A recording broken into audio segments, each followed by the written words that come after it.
তো বন্ধু এতদিন আপনি কি করতেন, গুগল প্লে স্টোর থেকে বিভিন্ন রকমের অ্যাপ্লিকেশান আপনি ইনস্টল করতেন এবং সেইখান থেকে আপনি সেগুলোকে আপডেট করিয়ে নিতেন, তাই না?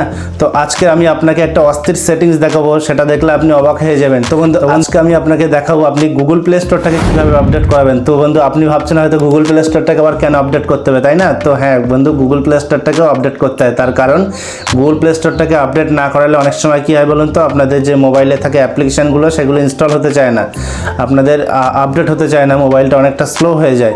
তো তার জন্য গুগল প্লে স্টোরটাকে আমাদের মাঝে মধ্যে আপডেট করতে হয়। তো বন্ধু চলুন দেখে নেওয়া যাক এই সেটিংসটা কিভাবে করতে হয়। তো তার জন্য সবার প্রথমে আপনাদেরকে গুগল প্লে স্টোরে যেতে হবে, ঠিক আছে? তো আপনারা গুগল প্লে স্টোরটাকে ওপেন করবেন। আচ্ছা, এরপরে নিচে উপরের দিকে একটু দেখুন, আপনাদেরকে একটু দেখিয়ে দিই। উপরের দিকে যে ডিপি অপশানটা আছে এইখানে ট্যাপ করবেন আপনারা। তো ট্যাপ করার পরে নিচের দিকে আসবেন, নিচের দিকে আসলে দেখুন সেটিংস বলে একটা অপশান আছে। তো আপনারা এই সেটিংস অপশানে ট্যাপ করবেন, ঠিক আছে? তো তার নিচে একটু স্ক্রল করলে আবার দেখতে পাবেন অ্যাবাউট বলে একটা অপশান আছে, একটু দেখুন। এই যে অ্যাবাউট বলে যে অপশানটা দেখতে পাচ্ছেন, আপনারা এইখানে আসবেন, এইখানে এসে ট্যাপ করবেন। তারপরে নিচে দেখো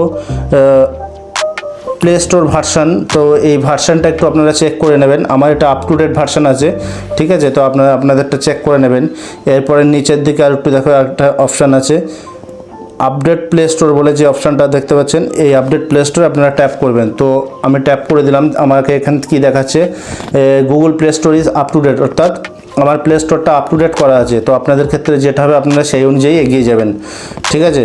তো আপনাদের প্লে স্টোরটা আপডেট হয়ে যাওয়ার পরে আপনারা কি করতে পারবেন, আপনাদের প্লে স্টোরে থাকা বিভিন্ন অ্যাপ্লিকেশানগুলো, মানে আপনাদের মোবাইলে থাকা যে অ্যাপ্লিকেশানগুলো, সেই অ্যাপ্লিকেশানগুলোকে একবার পরীক্ষা করে নিতে পারবেন, তার মধ্যে কোনো হার্মফুল, ক্ষতিকারক, বাজে কিছু অ্যাপ্লিকেশান আছে কি না, ঠিক আছে?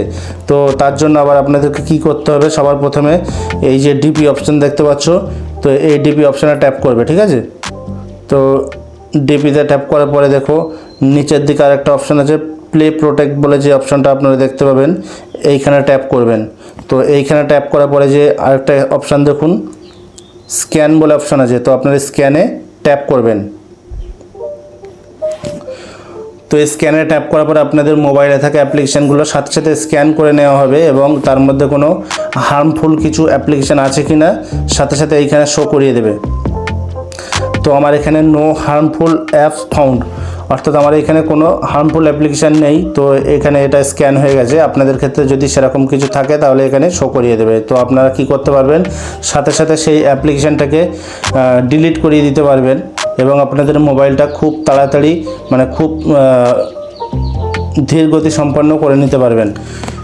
তো বন্ধু আজকের ভিডিও থেকে যদি আপনাদের একটু উপকার আসে তাহলে ভিডিওটা একটা লাইক করে দেবেন আর একটা গঠনমূলক কমেন্ট, সুন্দর একটা গঠনমূলক কমেন্ট করে যাবেন।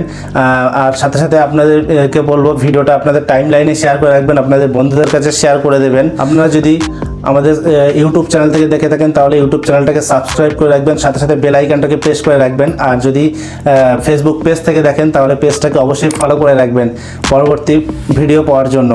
তো বন্ধু আজকের ভিডিও এই পর্যন্ত, দেখা হবে পরবর্তী ভিডিওতে। Thank you.